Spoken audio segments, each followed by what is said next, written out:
For many, many years, as long as anyone can remember, the leaves of many trees would change color with the seasons. However, it was not always like that. Long, long ago, before any type of man had set foot on this land, there were only 3 seasons: summer, winter, and spring.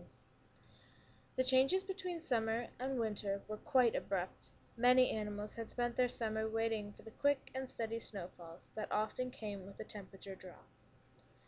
However, one little animal, a young chipmunk, found this quick change to be an obstacle.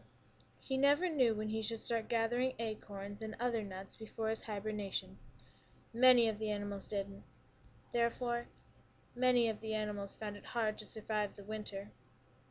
Over the years, Chipmunk began getting very frustrated with Mother Nature, and often complained to his friends and family.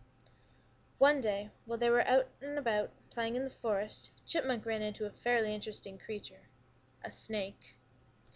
The snake looked at Chipmunk and hissed its loudest and did not stop. Chipmunk became very afraid and did not know what to do. His parents had always warned him to avoid such creatures, but had never actually been told what to do if he had encountered one. "Stop! Please stop!" Chipmunk cried. "Please don't eat me! I taste yucky! I'm covered in fur! Who wants to eat fur?" he cried some more. Snake continued hissing. "Please, I'll give you my acorns. I'll show you where they are. Anything, just please don't eat me." "Stop," the snake hissed. "I do not wish to eat you." Chipmunk was stunned. The snake was talking to him. Even more confusing, the snake didn't want to eat him.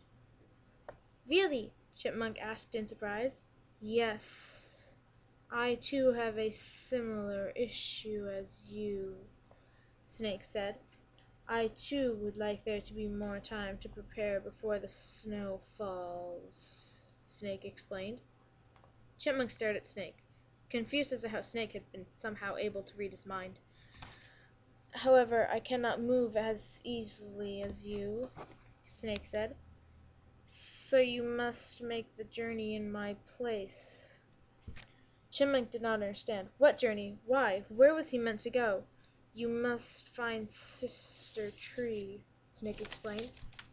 But how will I find this Sister Tree? Who is Sister Tree? What do I have to do?" Chipmunk asked. He had many, many questions, as any young one should. "Hush," Snake said, trying to get Chipmunk to calm down. "Sister Tree is the greatest of all trees you will ever see. She stands tall, taller than all the others. She has bark rougher than any bark known. Her leaves are not leaves. They are sharp, almost as sharp as my teeth," he said with a grin.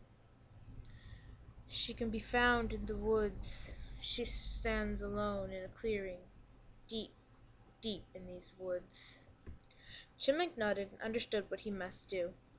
He realized he must find Sister Tree and convince her to make a time period that symbolizes to the animals that summer is to become winter. So young Chipmunk set off on his adventure through the forest, searching far and wide for this tree, one tree that stands alone in a clearing, taller than any of the others. After many hours of searching, he grew tired. He sat down and curled up against a tree. Chipmunk was startled by how rough the bark of the tree was.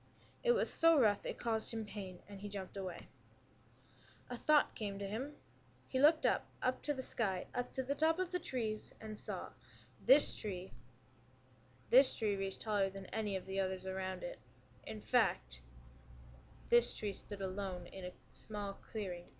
Its leaves were not in fact leaves, but little green things that looked similar to Snake's fangs. Chipmunk was so excited that he had found Sister Tree, he began jumping and dancing, completely forgetting what he was here to do. "Young Chipmunk," a mysterious voice said. Chipmunk stopped dancing and looked around in fright.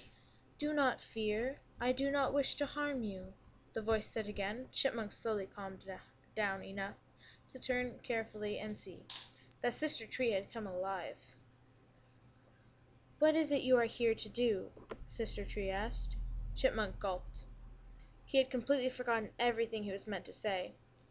"You have a problem with the way Mother handles your world?" Sister Tree asked. Chipmunk nodded. Remembering what he was meant to do, he stood tall, took a deep breath, and said, Sister Tree, I am here to inform you that many of your woodland creatures, such as I, are very frustrated about the seasons changing from summer to winter. It happens so fast. He looked down at his feet nervously. Sister Tree smiled lightly at Chipmunk. Go on. We were wondering if you could give us a little warning before the winter season starts. We never know when to collect our food for hibernation, and many of us are woken up too early by grumbling tummies. Chipmunk looked back up to Sister Tree to see her nod slightly. Of course, Chipmunk. From now on, the leaves on many trees around you will change from their vibrant green to shades of yellow and oranges, so that you and your friends may be forewarned of the winter season.